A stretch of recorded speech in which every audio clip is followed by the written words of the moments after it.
ఉన్నారు? బాగున్నారా? నేను మీ అక్షర కలెక్షన్స్ అండి. నేనైతే ఇప్పుడు మా అన్నని జాయిన్ చేసి వెళ్దామని చెప్పేసి కోయంబత్తూర్ చెన్నై దగ్గరికి అయితే వచ్చినాము.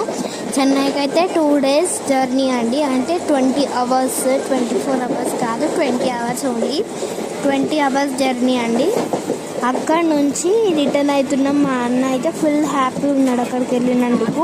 చాలా బాగా ఫ్రెండ్స్ ఉన్నారు. బట్ అది తమిళనాడులో ఉంది కాబట్టి చాలామంది తమిళే మాట్లాడుతున్నారు. But understand అవుతుండు. ఓకే, మేమైతే అన్నని డ్రాప్ చేసి వచ్చేస్తున్నాం, రిటర్న్ అవుతున్నాము. వెళ్ళేసరికి మాకు 2 days పట్టిందండి. ఇప్పుడైతే మళ్ళీ రిటర్న్ అవుతున్నామండి. మళ్ళీ ఇంకా ఒక 1:30కి సికింద్రాబాద్కి వచ్చేస్తాము. అక్కడ నుంచి బస్కి వెళ్ళాలి మన నారాయణఖేడ్కి. ఇవన్నీ చూసిరా, ఇక్కడైతే మొత్తం గ్రీన్ అండి, గ్రీనరీ ఉంది చాలా. అక్కడ కూడా చెన్నైలో గ్రీనే ఉంది మొత్తం.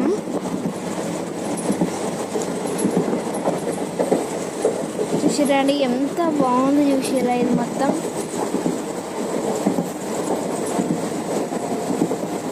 ఇక్కడ ఎక్కువ పంట పొలాలు అవే ఎక్కువ ఉన్నాయండి. చాలా బాగుంది. మేమైతే ట్రైన్లో వెళ్తున్నాము.